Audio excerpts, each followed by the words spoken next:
지난주에 이어서 시편 71편의 본문을 다시 한번 열었습니다. 17절, 18절의 말씀을 한번 더 상고해 보고 싶었기 때문입니다. 지난주는 시편 71편을 말씀드리면서 소망을 품고 주를 더욱 찬송하며 살겠다라고 하는 노년 성도의 다짐을 우리가 생각했다면, 오늘 또 다른 관점에서 노년의 때의 신앙생활은 어떤 모습이어야 하는가, 노년의 삶을 어떻게 하나님 앞에 살아야 하는가, 이 시인의 삶을 통해서 우리가 힌트를 얻을 수 있겠다. 특별히 우리 교회 성도들 중에 노년의 성도들이 많은데 교훈을 받을 수 있겠다. 그리고 저도 이제 60대가 넘어서 이제는 노년의 삶으로 향해 갈 때에 저에게도 도움이 되겠다, 이런 생각 속에서 이 본문을 다시 열게 된 것이고요.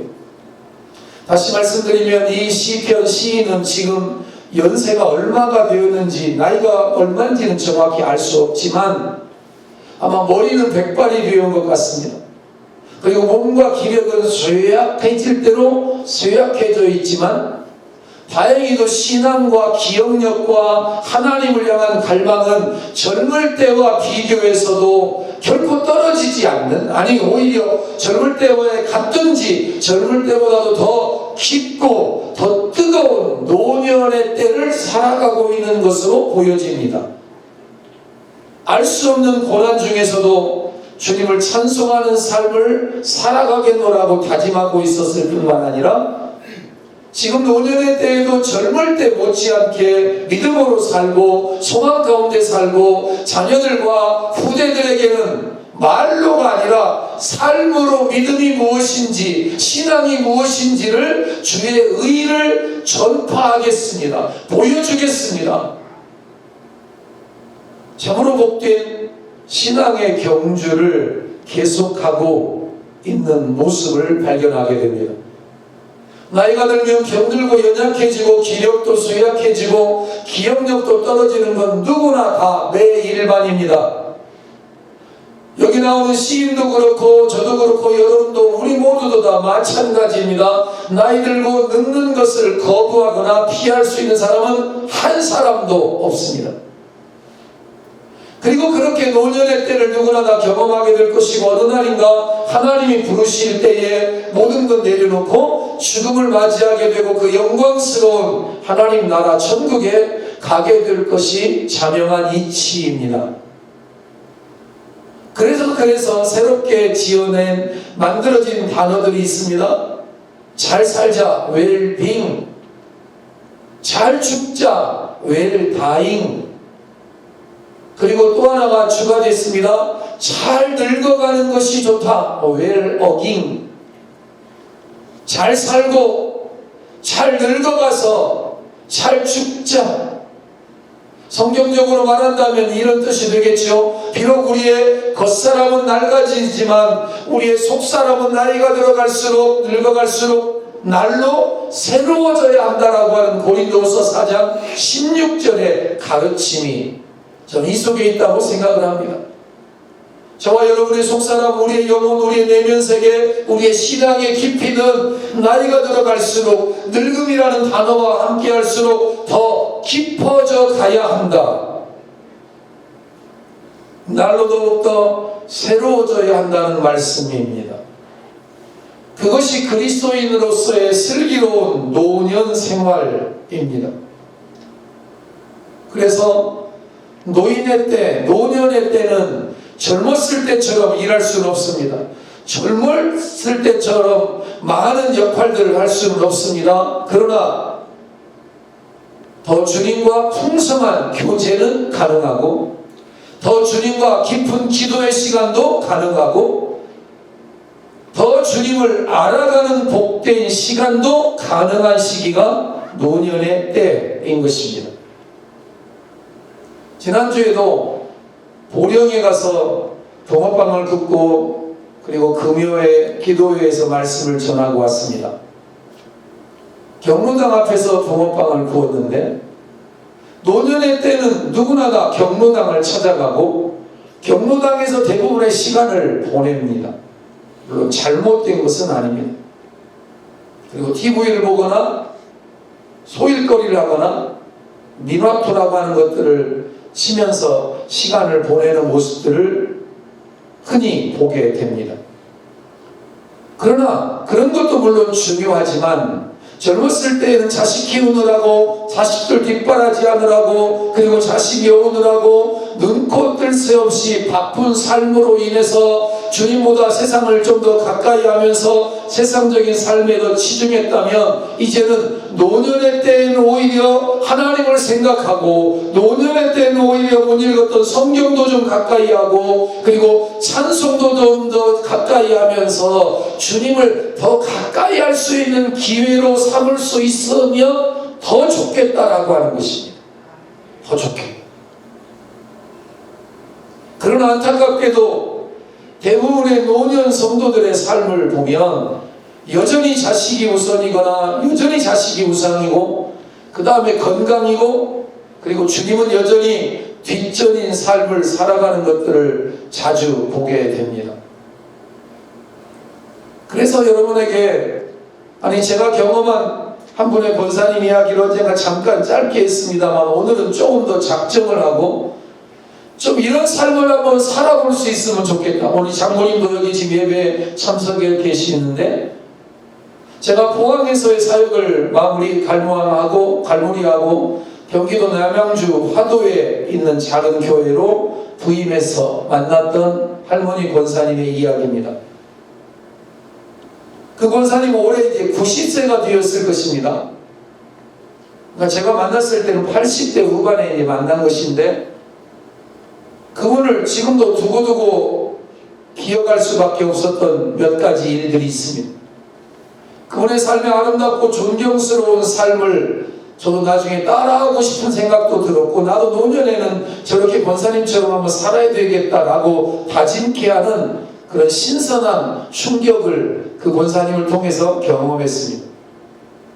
그래서 오늘 감히 그 권사님의 삶과 신앙을, 오늘 시편 71편의 시인은 내가 만난 적이 없으니까 이 시편 71편의 시인의 삶을 내가 눈으로 본 적은 없지만, 이 권사님은 내가 만났고 그리고 함께 경험했고 삶을 4년 동안 눈여겨본 이야기를 잠깐 언급을 하려고 합니다. 아마 그분은 제가 자기 이야기하는 것을 싫어하실 수도 있습니다. 워낙 겸손하신 분이라. 그분의 이름은 피연학 권사님이시라는 분이십니다. 연세는 90이 되셨을 것이고, 젊었을 때는 학교에서 교사 생활로 교편을 잡으셨답니다. 그리고 충청도 충주가 고향이셨고, 남편은 신앙생활을 하지 않으셔서 여러 어려움들 속에서 교편도 잡으시면서 아이들도 키우시면서 신앙생활을 했다는 이야기를 들을 수가 있었습니다. 그리고 자녀들을 다 출가시키고 혼자서 작은 아파트에 살고 계셨고, 제가 갔던 교회를 혼자서 지키고 계셨습니다. 얼마나 삶이 검소하고 정갈하고 깔끔했었는지, 주일날 교회에 오실 때는 가장 좋은 옷으로 준비해서 늘 입고 오셨습니다. 주로 권사님은 빨간색 계열의 밝고 화사한 색상의 옷을 입고 오셨습니다. 노년의 때일수록 더 밝게 살고 더 밝게 입어야 취해 보이지 않으신다면서 입술도 빨갛게 루즈를 칠하고 오셨습니다. 화장도 가볍게 볼터치 정도가 아니라 조금 더, 그리고 예쁜 모자를 늘 쓰고 주일 교회를 오셨습니다. 얼마나 경고바르시고 얼마나 대접 잘하고 섬기기를 좋아하시는지 모릅니다. 주일 예배에 오실 때 빈손으로 오신 일이 거의 없습니다. 예배에 집중하십니다. 찬송도 힘차게 부르시고 말씀도 경청하시는데, 말씀 듣는 시간에는 전부 메모를 하시면서 말씀을 들으셨습니다. 아멘도 하시고요. 우리 안요셉 간사님을 안군이라고 불렀지 요셉이라고 불러본 적은 한 번도 없고, 우리 쌍둥이 딸이 오게 되면 그냥 쌍둥아 이렇게 보통 부르는데 따님들이라고 깍듯이 높여서 호칭해 주셨어요. 늘 미소를 지었고 늘 상냥하고 늘 긍정이요 늘 경건 생활로 사셨는데 노인정에 가끔 가실 때를 빼고는 집에서 거의 매일같이 대부분의 시간을 정좌를 하고 앉아서 책상을 하나 놓고 그리고 방석을 깔고 앉아서 늘 하셨던 일이 무엇이냐면 성경을 필사하는 일을 하셨습니다. 창세기부터 요한계시록까지 성경 전체를 한 번 다 읽기도 어려운데 권사님은 읽는 것이 아니라 제가 갔을 때 창세기부터 요한계시록까지 성경을 무려 3번인가 4번인가를 필사를 마무리하고 계셨습니다. 그래서 제가 권사님한테 권사님이 쓰신 성경 하나 갖고 싶습니다 라고 말씀을 살짝 드렸는데 저를 만나고 난 그날부터 권사님은 매일매일 그 성경을 기록해서 무려 3년 반이라고 하는 시간을 할애해서 성경을 필사를 해서 저에게 선물로 주셨습니다.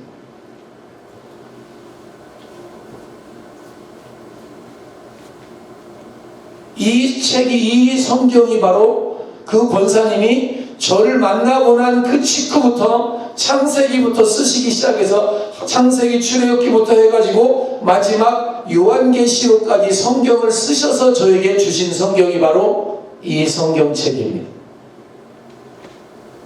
성경을 쓰시다가 조금 뭐가 틀리면 화이트로 다시 지우고 그리고 볼펜으로 쓰면 볼펜 똥이라고 하는 것이 묻는다고 볼펜 아니고 만년필 비슷한 것을 써서 하나하나 정자로 이것을 써내려 가셔서 흐트러짐 없이 한 권, 2권을 쓰시고 문방구에 가서 이 노트를 구입을 해다가 캠퍼스 라이프라고 하는 이 노트를 구입을 해서 한 권 성경을 쓰였는데 지금은 무려 성경을 6번째인가 7번째를 쓰고 계십니다.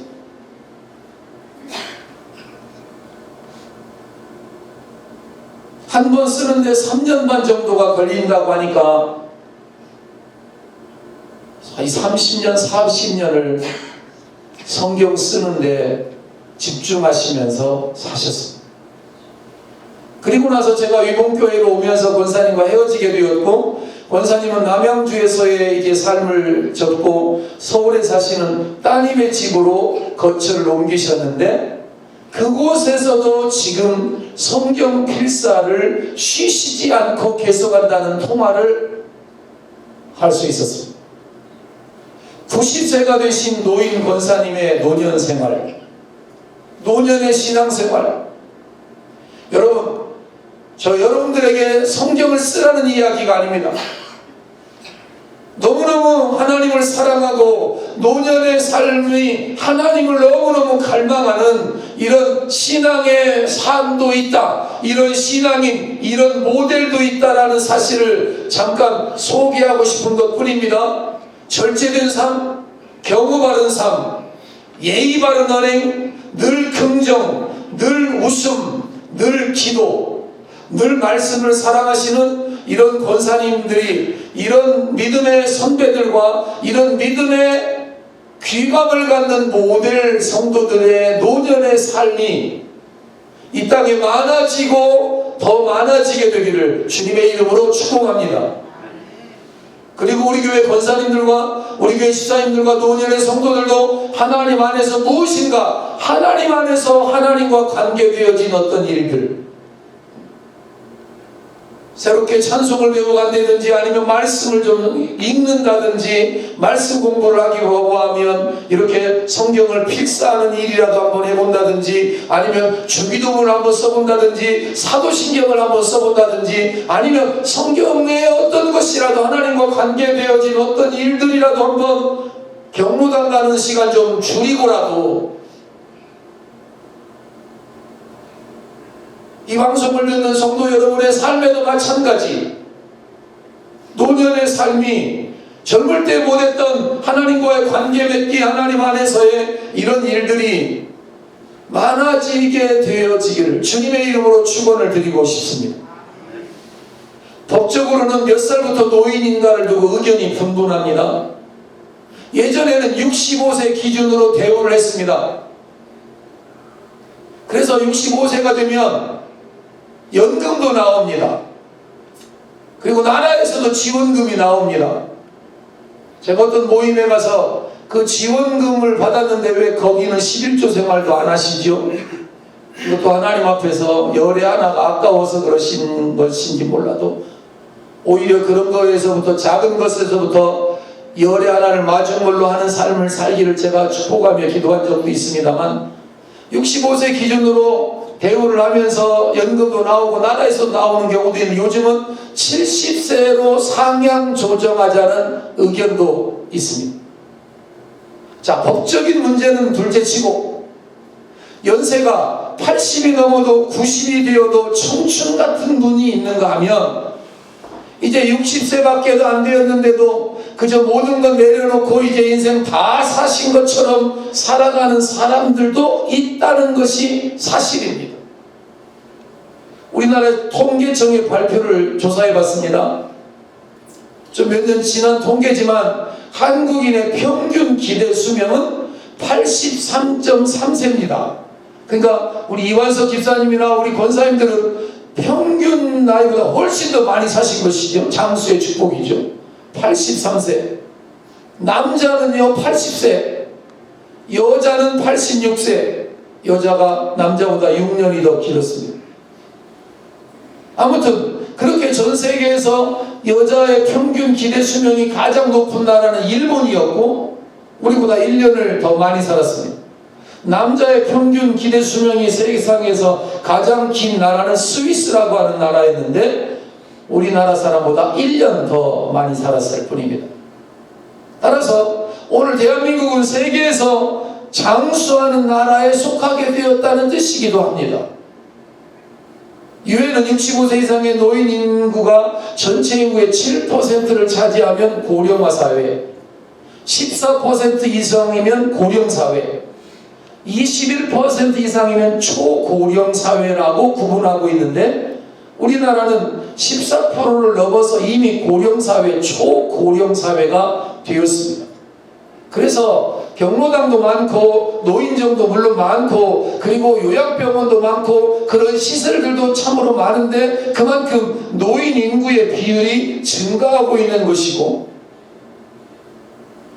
그러할 때에 오늘 2024년 연초에 이 노인 시인의 고백을 저와 여러분의 고백으로 한번 함께 따라해보고 이 삶을 우리도 한번 살아보고 그 피어나 권사님의 삶을 또 한번 모델로 삼을 수 있다면 젊었을 때보다도 노년의 때가 더 복되어야 하고 더 행복하고 더 아름다워야 하기 때문이라는 것이죠. 예, 이제 인생을 잘 갈무리를 해야 되는 때니까 이제는 살아온 날들보다 살 날이 훨씬 적으니까 그리고 언제 주님이 우리를 부르실지 아무도 모르니까 아무도 그리고 그 부르심을 준비하지 못하고 갑자기 세상을 떠나면 안 되기 때문에 그 부르심 앞에 준비된 삶을 살아야 한다. 창세기 5장의 족보에 의하면 노아 시대 사람들은요 오래 삶을 살았어요. 아담은 930세, 모두셀라는 969세, 노아는 950세까지 살았다고 기록이 되어 있습니다. 하지만 오해를 하지 마십시오. 왜 이렇게 인생이 짧아졌냐면 인간의 죄악 때문에 하나님이 인간의 수명을 120세로 제한해 버리셨습니다.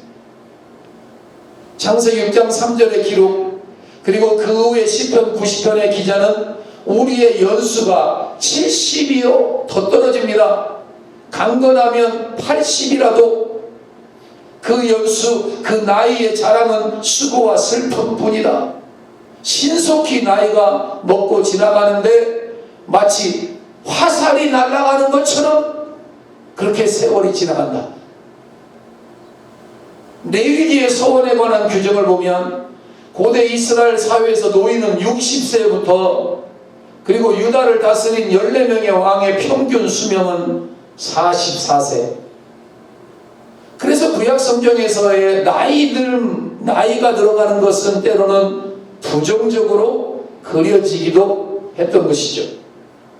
사람이 나이가 들고 늙게 되면 육체적인 힘이 쇠약해집니다. 시력이 약해집니다. 맛이나 소리의 좋고 나쁨을 판단할 수 없습니다. 그리고 생식 능력도 떨어집니다. 그리고 요즘에는 치매라고 하는 전에 많이 없던 일들이 또 생겨납니다.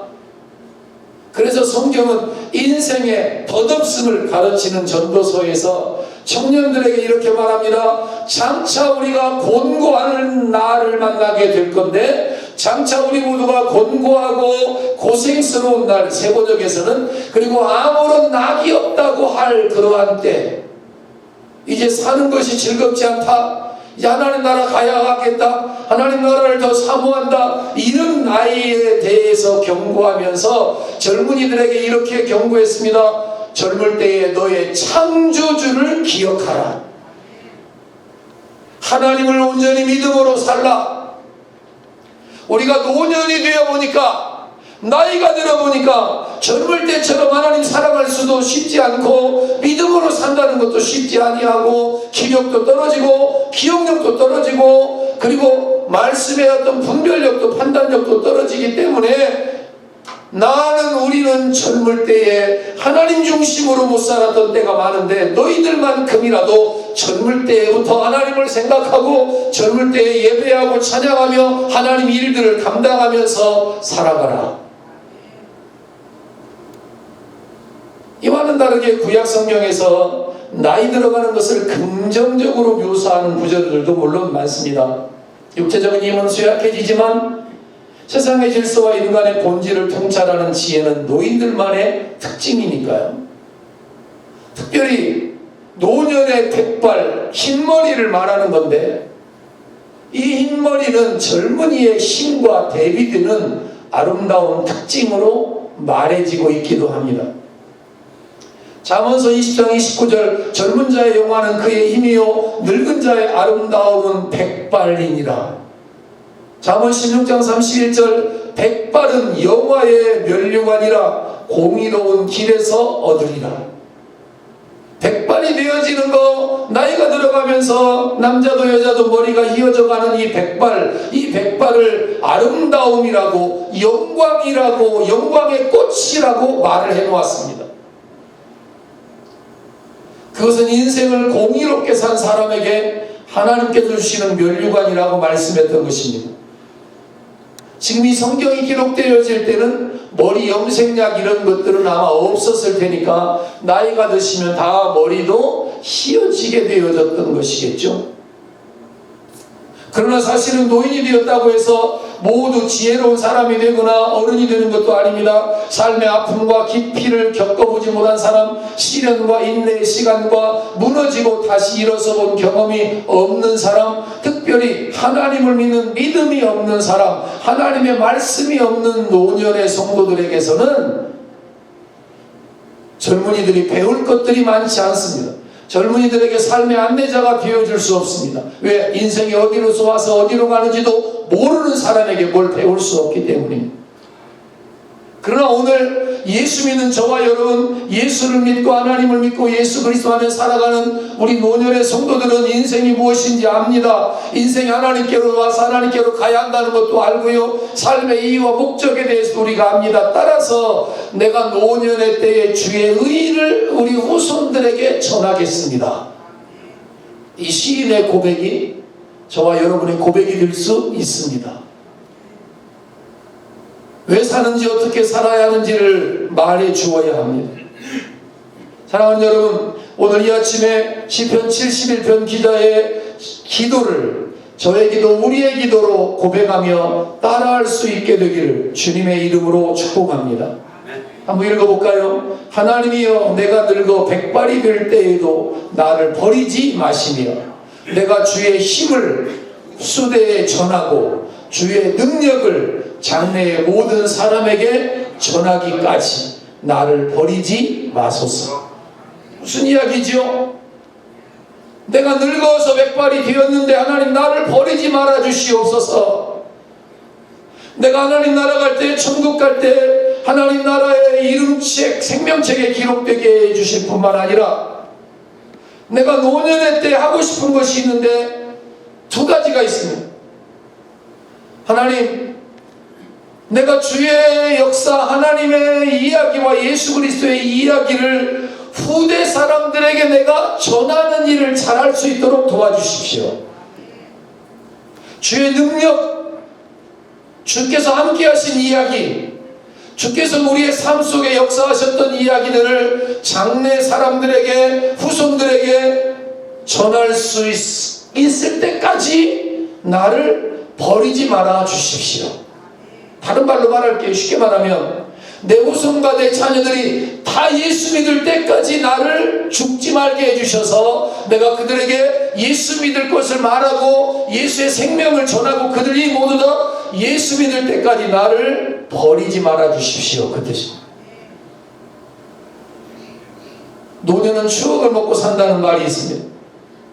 그래서 노년의 삶은 자연스럽게 자신이 이룬 업적과 무용담을 말하고 싶어들 합니다.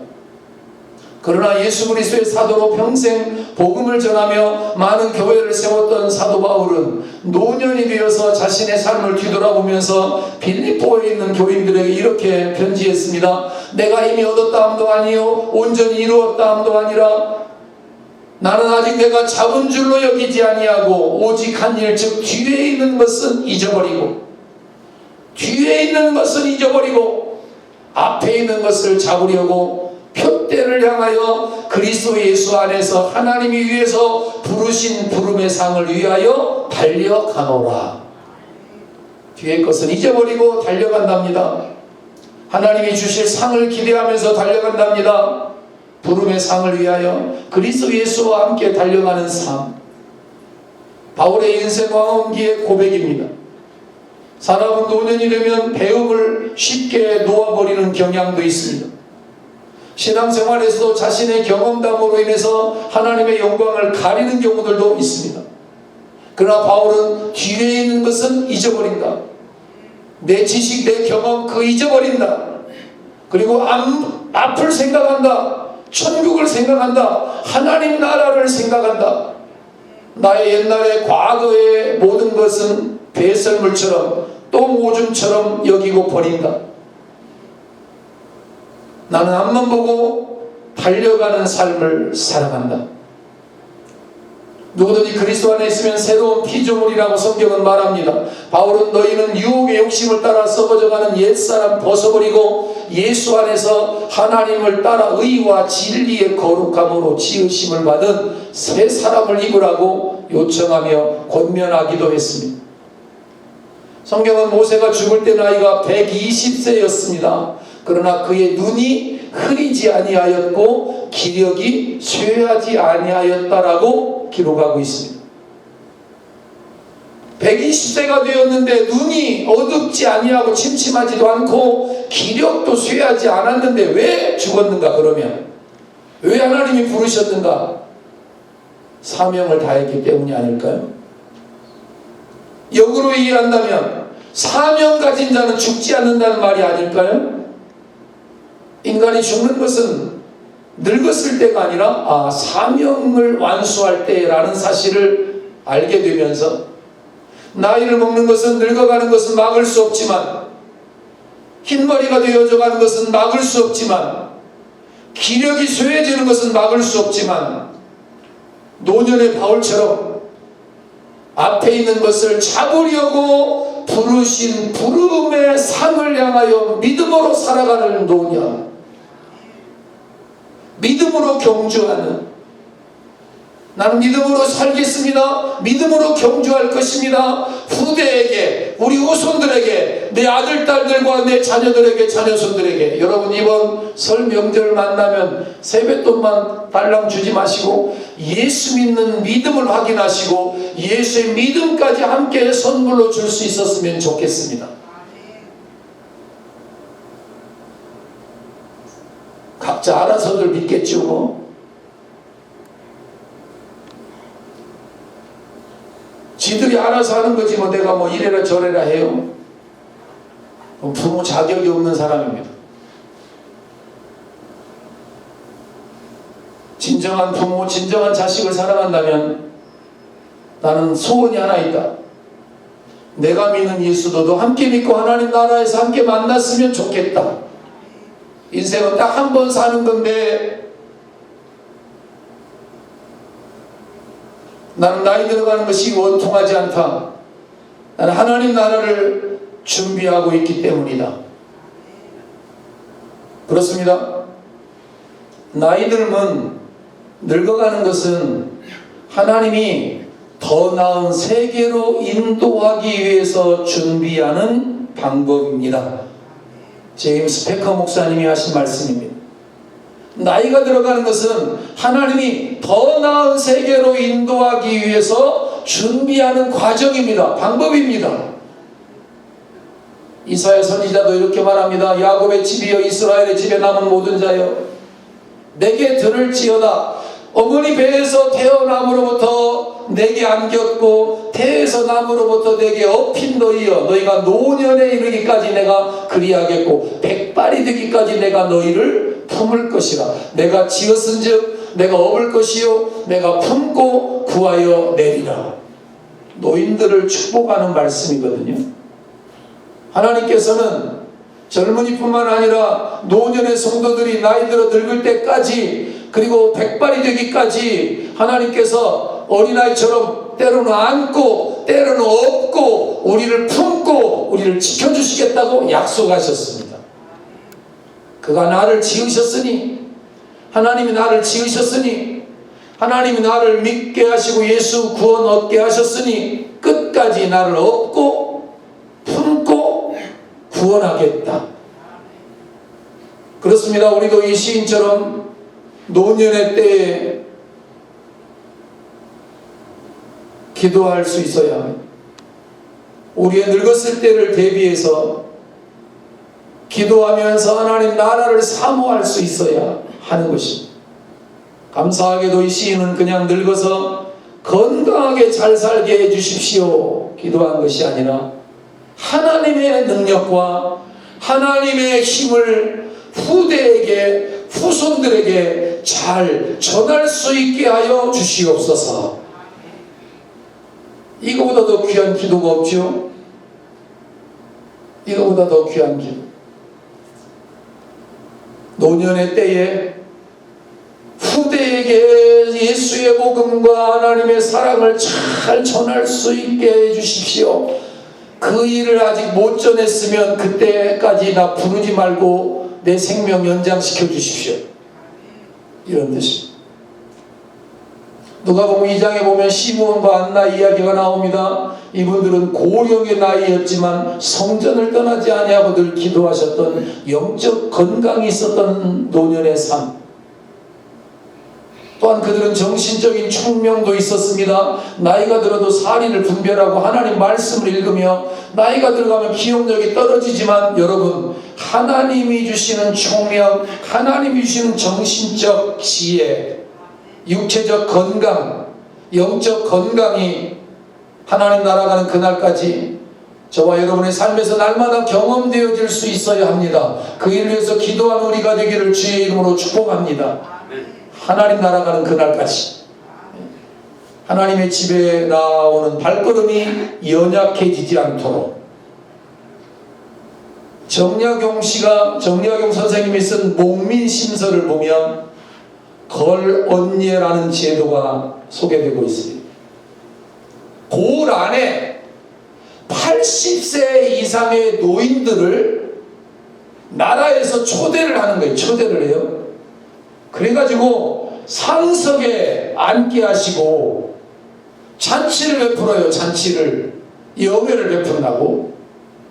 그리고는 노인들의 입을 통해서 백성들이 당하는 괴로움, 백성들이 당하는 고통에 대한 이야기를 해주시도록,